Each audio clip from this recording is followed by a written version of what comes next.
네, 성경은 하나님의 말씀입니다. 그래서 우리가 성경 말씀을 통해서만 우리를 향하신 하나님의 그 뜻을 알 수 있고 뜻을 알아야 또 행할 수 있습니다.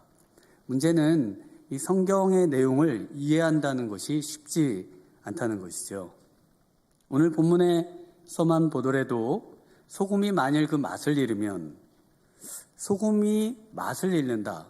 그래서 제가 저희 집에 있는 소금을 떠올려 보면서 거기서 맛을 빼면은 어떻게 되나? 그러면 소금이 항상 사라지더라고요.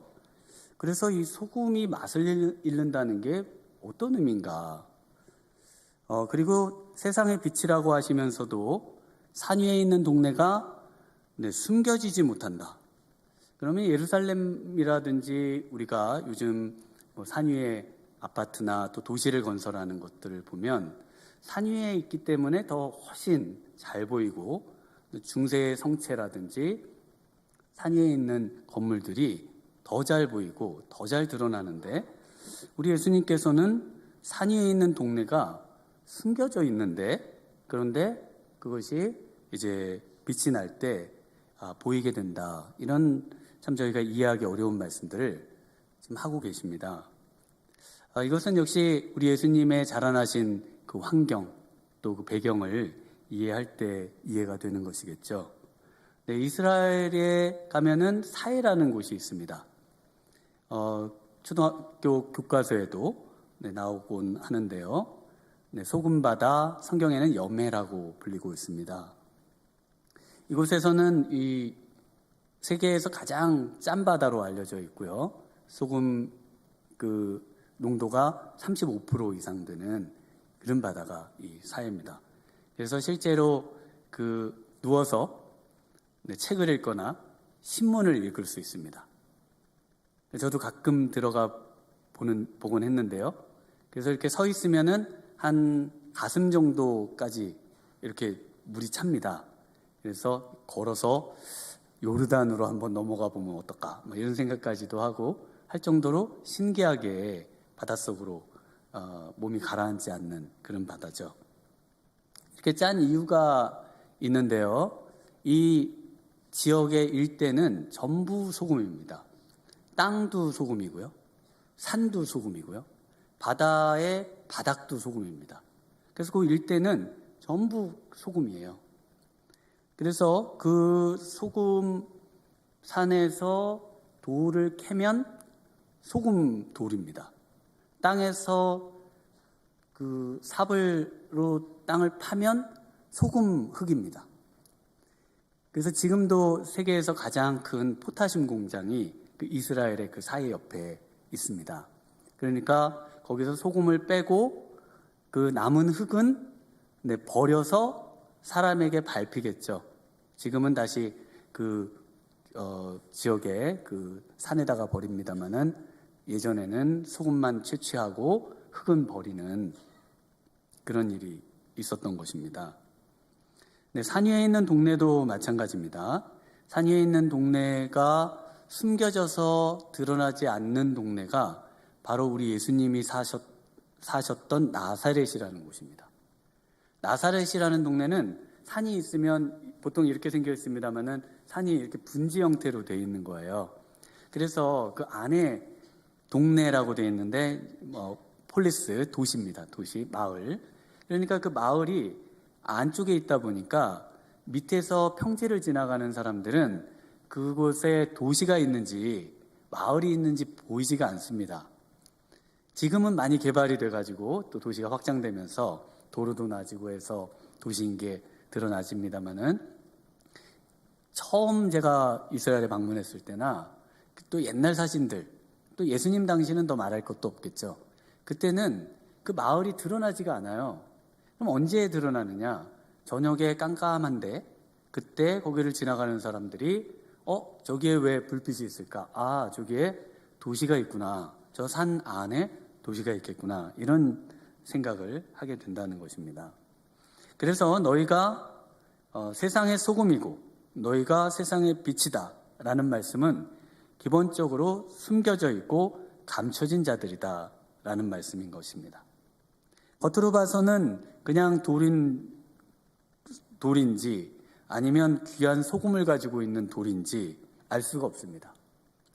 그냥 겉으로 봐서는 그곳에 마을이 있는지 아니면 그냥 보통 산인지 알 수가 없는 겁니다. 그래서 난세에 영웅이 나는 것처럼 맛을 낼 필요가 있을 때 소금이 필요하고요.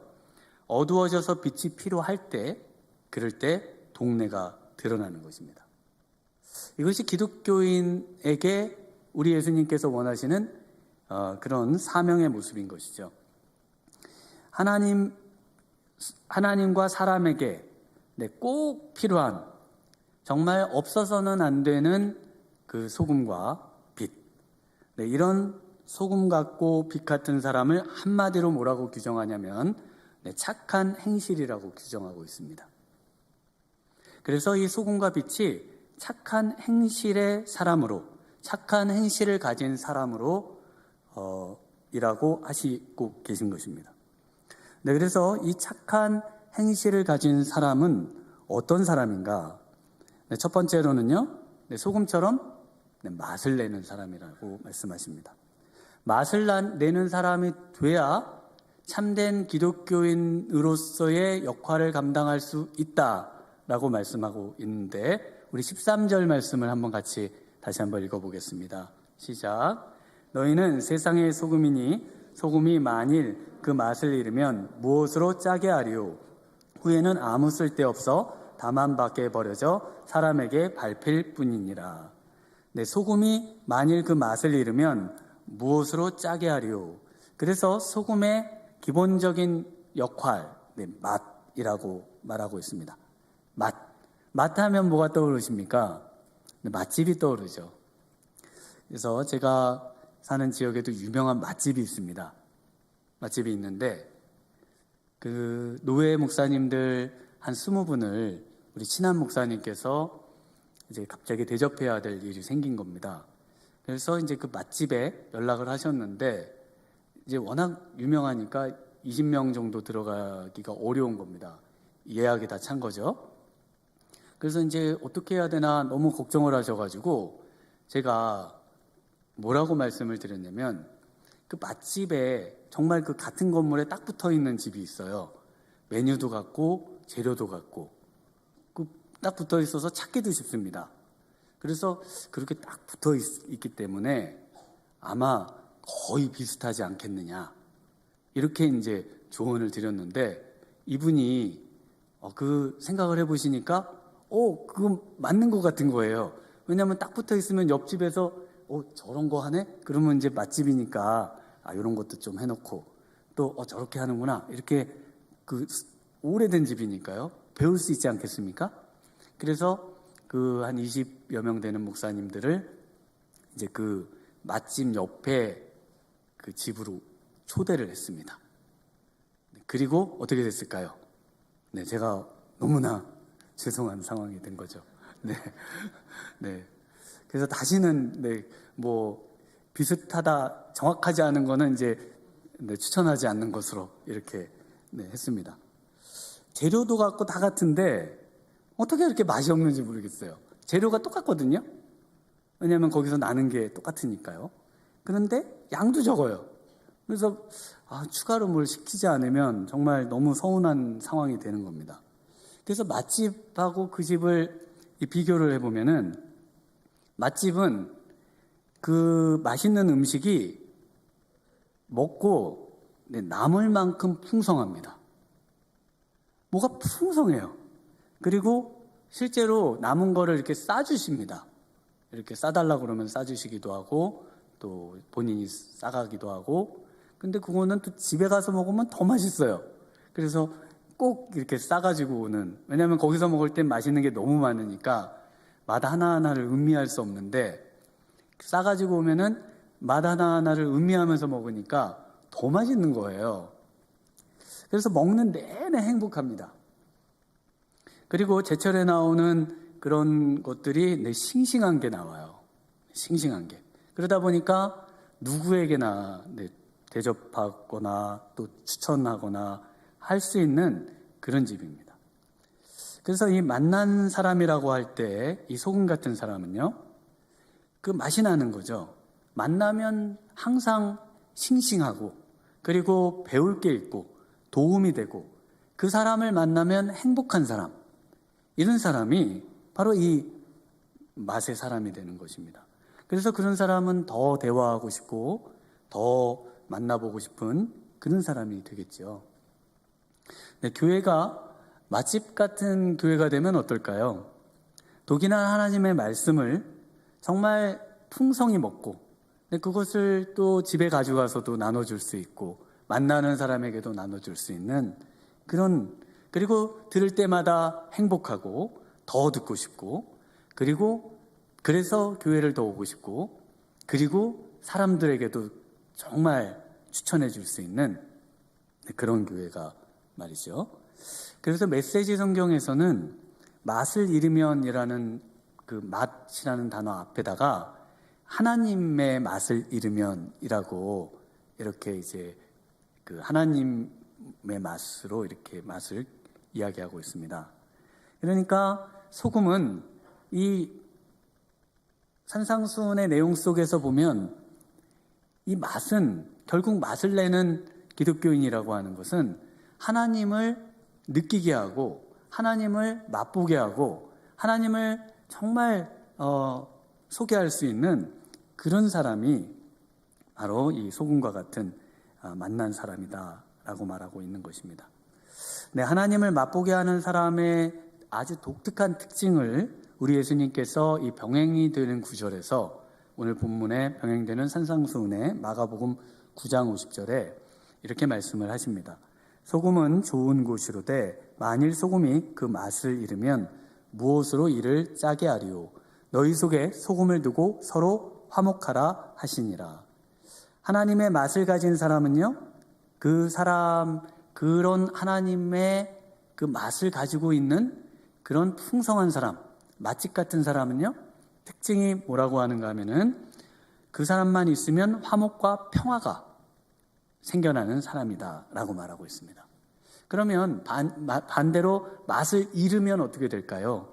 그 사람만 있으면 싸움이 생기고 분쟁이 생기는, 다툼이 생기는 사람이 맛을 잃은 사람이라고 할 수가 있는 것입니다. 하나님과 사람들 사이, 하나님과 화평케 하고 사람들 사이에서 화평을 이루어낼 수 있는 사람, 이 사람이 하나님의 그 맛을 가진 사람이 되는 것입니다. 그래서 사탄의 주특기는 갈라지게 하고 분열을 일으키고 분열을 조장하고 사람들에게 험담을 해서 그 사람들을 이간하는 그런 사람이 사단의 그런 노릇을 하는 사람인 거잖아요. 사단이 하나님과 우리를 사이 나쁘게 만들고 또 사람과 사람 사이에 불화를 만들고 전쟁을 일으키고 미워하게 하고 반목하게 하고, 그래서 그런 일을 하고 있다 그러면 우리가 내가 지금 사단에게 속았구나, 속히 빨리 화해해야지, 이런 마음을 가지셔야 되는 것입니다. 반대로 우리 예수님의 주된 사역은 무엇입니까?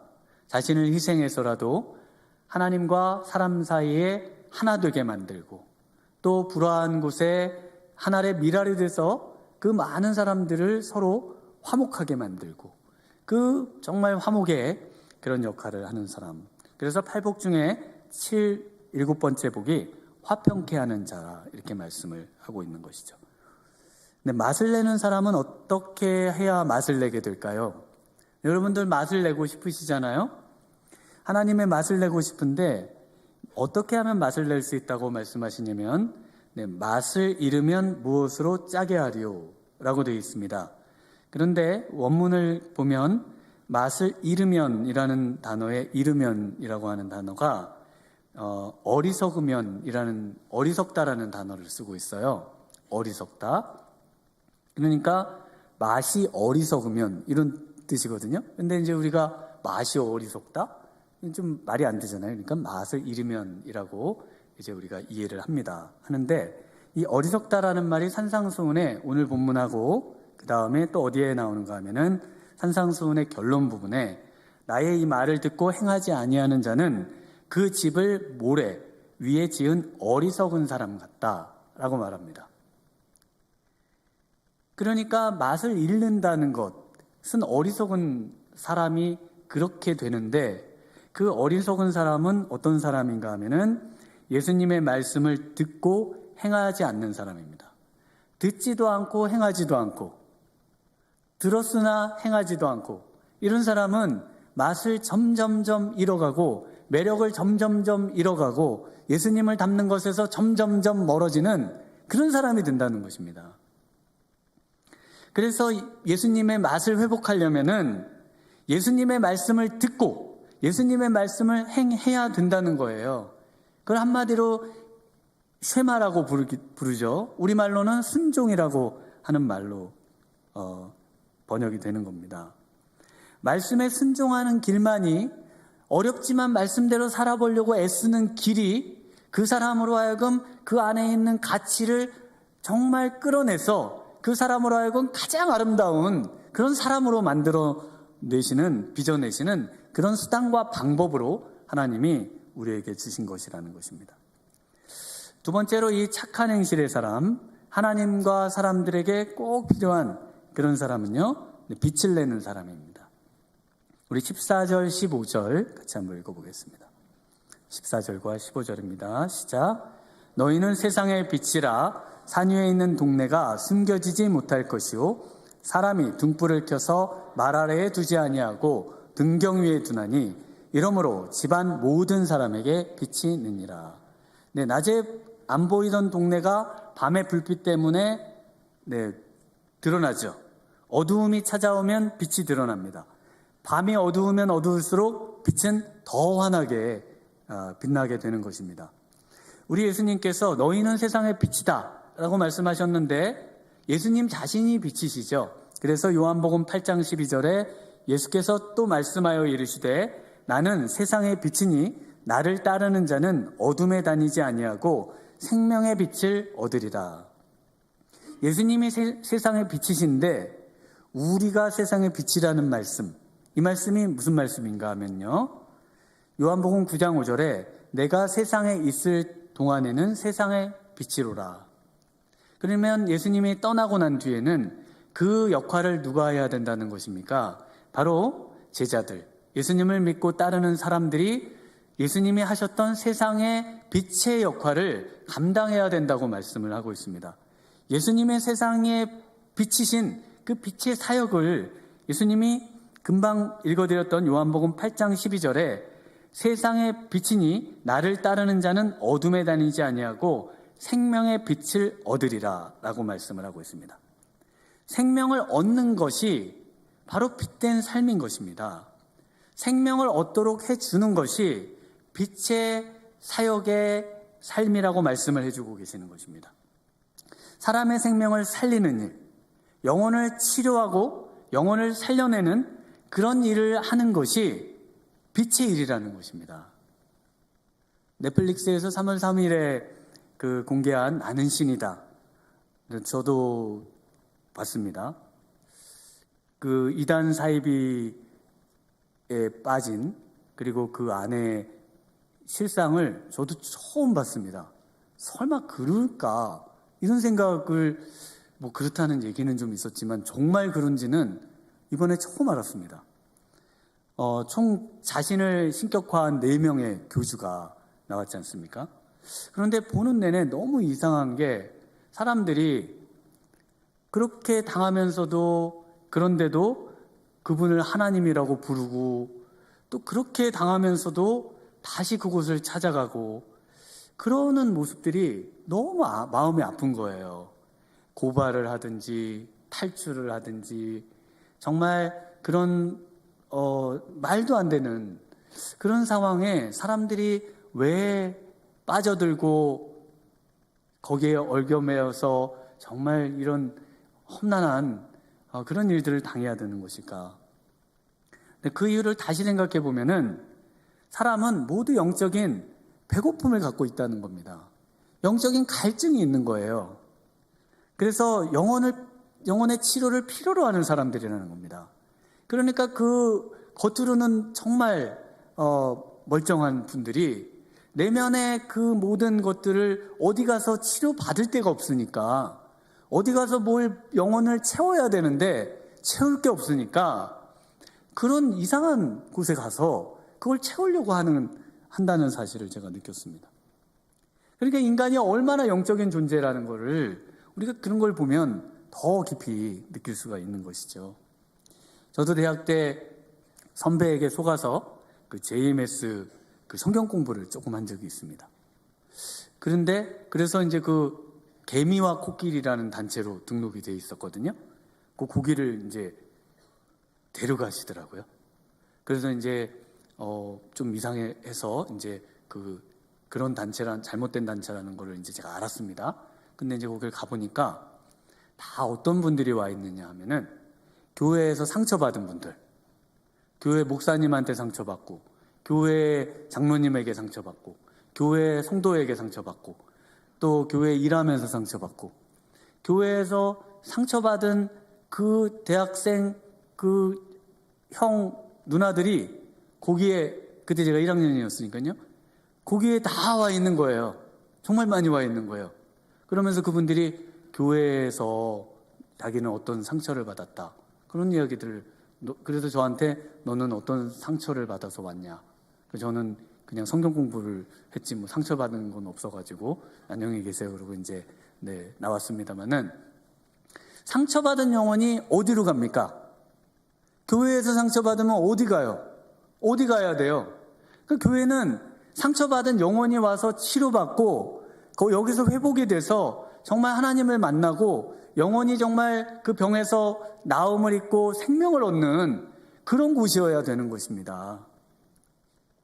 근데 그것이 안 되니까 사람들이 전부 영적인 그 불량식품을 찾아다니고 영적 마약 같은 그런 이단 사이비 종교에 그런 곳에 빠지고 처참하게 병들고 처참하게 죽어가는 일이, 그것이 이런 것을 보면 이것이 교회의 사명이어야지 넷플릭스의 사명입니까? 이게 넷플릭스의 사명입니까?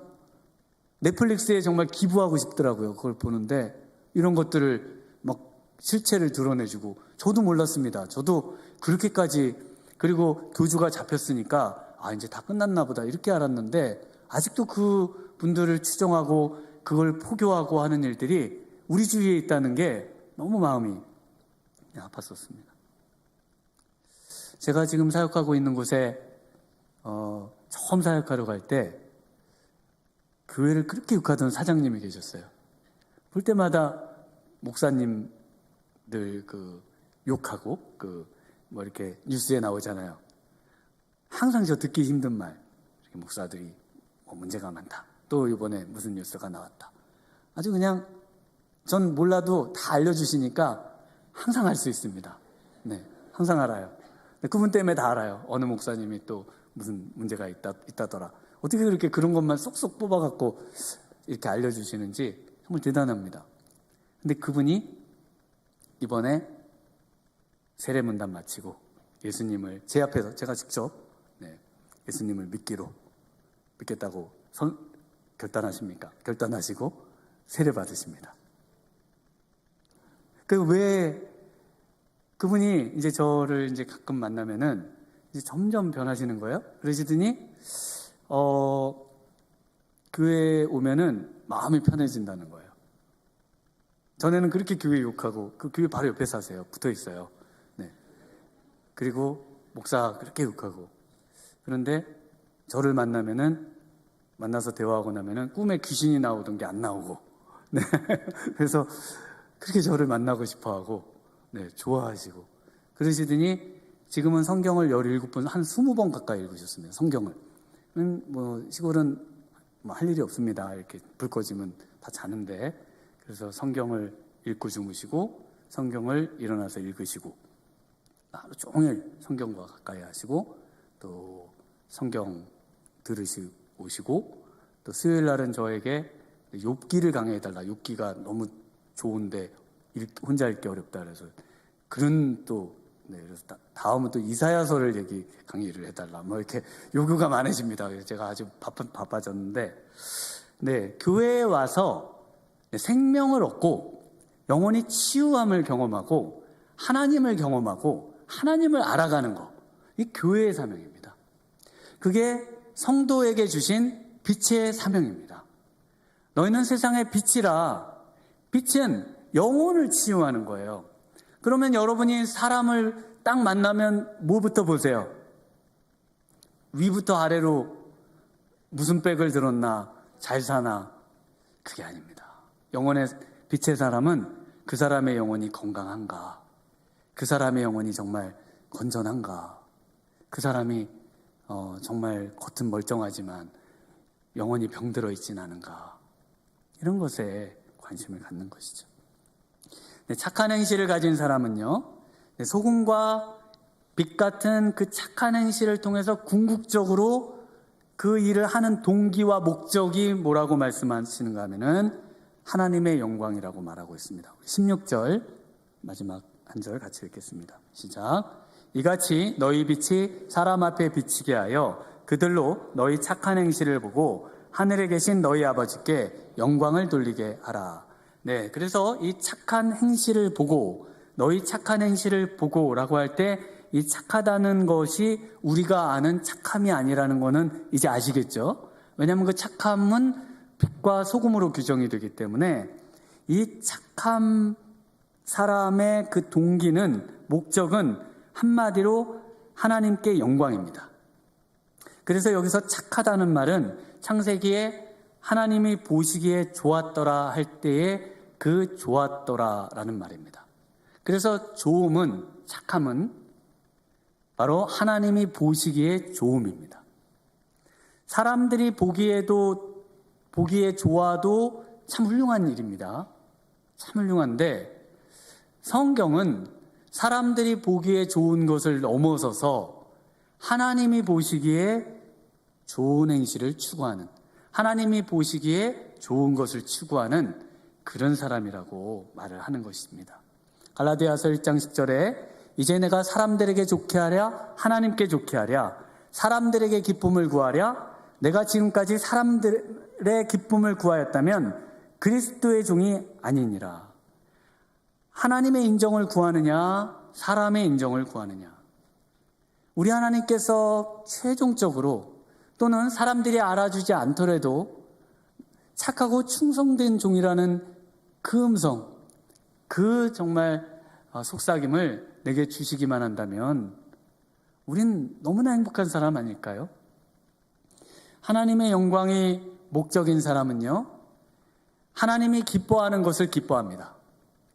하나님이 기뻐하는 사람을 기뻐하고요, 하나님이 기뻐하는 일을 기뻐합니다. 하나님이 싫어하는 것을 싫어하고요, 하나님의 원수가 나의 원수가 되는 거예요. 이런 사람들은 세상과 다른 기준으로 살아가는 겁니다. 그 삶의 꼭대기에 누가 계신 거예요? 하나님이 계신 겁니다. 그 최종 꼭대기에 하나님이 계신 거예요. 그래서 이런 사람은 자신만이 아니라 다른 사람들도 그렇게 되도록 애쓰는 사람입니다. 나도 하나님의 영광을 위해 살지만 내 아내와 내 자녀들도, 나는 하나님께 영광을 위해 살지만 너희들은, 내 자녀들아, 너희들은 세상을 위해 살아라. 이렇게 하시겠어요? 그렇지 않습니다. 내가 정말 하나님의 착한 행실을 가지고 하나님의 영광을 위해 사는 사람이면 내 옆에 있는 내 가족, 내 주위에 있는 사람들에게 하나님의 영광을 위해 살자고 그렇게 격려하고 도전하는 사람인 것입니다. 그래서 16절에 보시면 누가 하늘에 계신 아버지께 영광을 돌립니까? 네, 바로 그 착한 행실을 본 사람들이, 다른 사람들이, 세상의 사람들이 하나님께 영광을 돌리게 되는 일이 생기는 것입니다. 교회는 하나님의 영광이 가장 꼭대기에 있는 사람들의 모임이에요. 이것은 친교 모임을 하는 곳이 아닙니다. 이것은 하나님이 기뻐하시는 일을 위해서 모인 모임인 것입니다. 이것은 하나님이 무엇을 기뻐하시는지를 말씀을 통해서 듣고 그것을 행하기 위해 모인 그런 하나님의 거룩한 공동체가 교회인 것입니다. 다른 어떤 것도 아닌 하나님의 영광만을 위해 또 귀한 선택을 하시는 우리 귀한 복된 성도님들 되시기를 주님의 이름으로 축원합니다. 기도하시겠습니다. 하나님 아버지 감사합니다. 오늘 이 아침 정말 하나님 빛과 소금의 삶을 사는 착한 행실의 사람이 되기를 원합니다. 세상 사람의 인정이 아닌 하나님이 기뻐하시고 하나님이 착하고 충성된 종이라 여겨주시는 하나님, 그런 사람이 되기를 원합니다. 빛의 사역을 살기를 원합니다. 생명을 구하기 원합니다. 하나님, 소금의 삶을 살기를 원합니다. 하나님, 하나님의 영광만을 위해 살기를 원합니다. 우리를 불쌍히 여겨 주시옵시고 이 아침 우리 하나님의 영광을 나의 삶의 목표로 삼는 귀중한 아침 되도록 은혜 주시기를 원하옵고 예수님 이름으로 기도드리옵나이다. 아멘. 다 같이 찬송하시겠습니다. 찬송가는 399장 새 찬송